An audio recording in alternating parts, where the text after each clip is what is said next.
Hi, it's KERR9000. Welcome back to my channel. So, without further ado, would you like a jelly baby?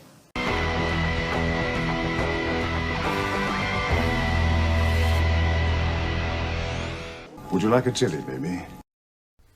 Okay, so I'm here to talk about Doctor Who, and to be precise, to talk about the Christmas special and the first major episode for Ncuti Gatwa, and that is the church on Ruby Road. Now, I'll start just by saying that I really enjoyed the episode. Yes, it in some ways is a little bit of a different direction for Doctor Who, but I like it.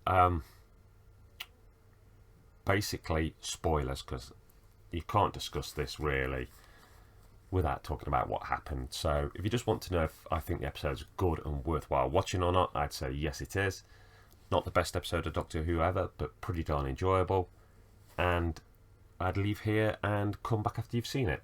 If you've seen it, then, which by now you probably have, you're here for my opinion on lots of things. 1. Does Ncuti feel like the Doctor? Yeah, I think he does. I've seen lots of people have a lot of problems with him. Wearing a kilt being one, dancing in a nightclub being another,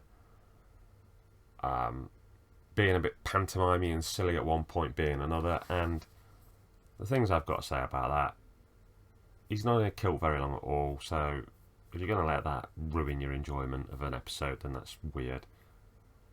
You know, the Doctor's done eccentric things, and the guy playing this Doctor grew up in Scotland, so you know, wearing a kilt's not the worst of them. As for being in a nightclub, basically it's been insinuated the Doctor's been carrying a lot of baggage for years, and he finally did some rehab and, you know, let it all hang loose. Plus, part of the reason he's there is to sort of watch Ruby, I think. So, but either way, whatever. If you're going to let that ruin your enjoyment. Now, and also, yeah, pantomime is silly. The Doctor's been that plenty of times. Tom Baker was the Doctor for the longest. And what did he say? It's not worth being grown up if you can't be childish now and again. And, you know, when it comes to the Doctor, Tom Baker, if that man says that, then, you know, he is the law to live by. Something I really loved was there's a part when he turns round the Doctor and says to a policeman, "You're going to propose to your missus on whatever day." She's going to say yes. And I've probably paraphrased that and simplified it, but basically this really flashed back to me the Doctor Who TV movie starring Paul McGann, because he kept like stopping people and giving them these future glimpses, like he told a kid, answer this question, not this question on your exam. Yeah, and I love when you see a little bit of a previous Doctor flash through into a modern one, because he is the same person. So, and a lot of them, Matt Smith always felt like he was pulling a little bit of Patrick Troughton through to me. You know, you can feel little bits of the other personalities as such, and that did feel very Eighth Doctor-y, but it also felt very in character, and I liked it. He also seems to have that sense of excitement and wonder at seeing strange and new different things. Now, basically, when the Doctor poured the salt at the end of the universe, if you've watched the previous specials, and then the Toymaker got involved, we've kind of been told that he's messed with the reality and fantasy and myth and legend.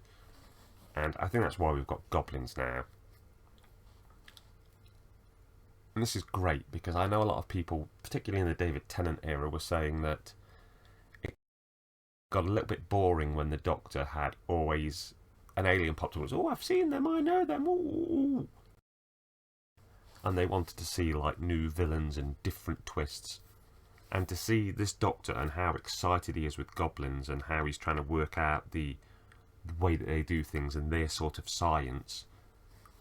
It's both very doctorish, but also goes against some criticism of a bit of previous Doctor Who.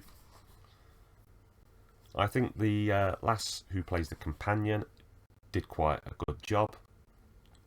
I'm excited to see how her character pans out, but the thing I really liked about her was her family unit. She's adopted, and her mother and grandmother, just fantastic. They are not written, to me at least, just as like plot devices. They feel like a real living, breathing family with its quirks and its eccentricities, and I just like it. The grandmother just wanting a cup of tea again and again, and where's my cup of tea? It just felt very human, and that is something I enjoy. The goblins, yeah, they're a little bit silly, but they were also quite cool. I got little Gremlins flashes from them because of the mischievousness. Also, I don't like the whole thing how Gravity's been renamed Mavity, but again, it's a tiny little thing. It's not going to kill it.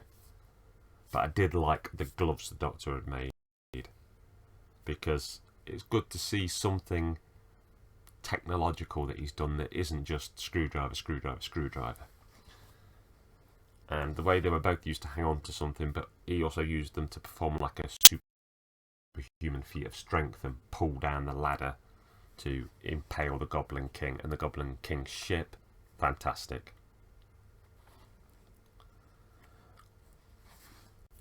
Okay. I'm very much looking forward to the following season with Ncuti Gatwa. He has really got me into his interpretation of the Doctor. I can't wait to see what else he brings to the table. And I do wonder whether we're going to keep getting little hints of the Paul McGann type feeling where he tells somebody something small about the future. I hope so. I hope it's not just a one-off. I'm not saying it has to happen every episode, but I'd like to see it keep returning. The only other thing is, at the end of the episode, there's that lady, Miss Flood, who goes, "What's wrong? Have you never seen a TARDIS before?" And that has got people absolutely guessing and going crazy. And I think that's great, because that's got people talking about it. And ultimately, that is good television. Good television is stuff that you walk away from and it lives in your brain for longer than the 50, 40, 60, whatever minutes it was on the screen. Who do I think she is? Well, I know that ever since the new stuff's come back, there's been this thing of, it's going to be the Rani, it's going to be, but I do think she could be the Rani. Some people have said it's River Song because it's a water related name again, but no, I don't know. Part of me, I know Ncuti Gatwa said he wanted to work with the character of the Rani,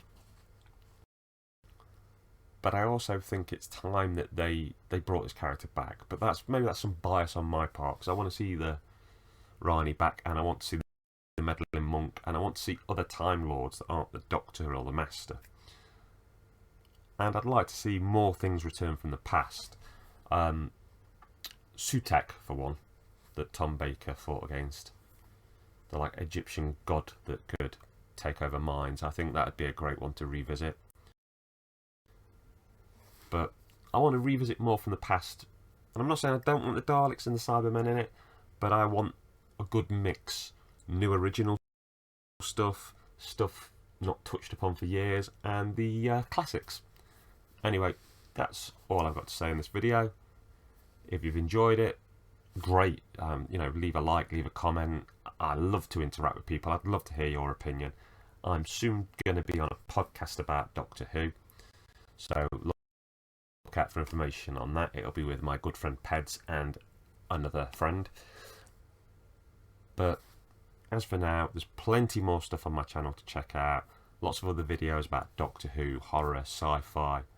And there's a New Year's special coming up, which will be a year in review, which will say about things that have happened in the world, but with a particular emphasis on the UK. Lots of jokes, lots of fun, hopefully. Going up at 11 o'clock New Year's Eve night. So until then, take care of yourself and each other. Laters, taters. Hi, it's KERR9000'S. I'd just like to say thank you for making it to the end of my video.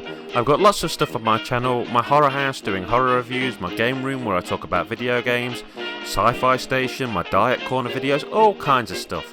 I can also be found on the Retro Gamer U forum and the J Arcade forum, which are both great places full of great people and some great video game conversations. At the end of this video there'll be a little icon to tick if you want to subscribe, a link to a video and a link to one of my playlists. I'd also like to recommend the wonderful talented Just Jessica 1988 on TikTok, who does a lot of diet videos and is my supportive partner. Thank you once again for watching my video, and particularly if you follow me, thank you for all of your support. Have a great rest of your day. Laters, taters.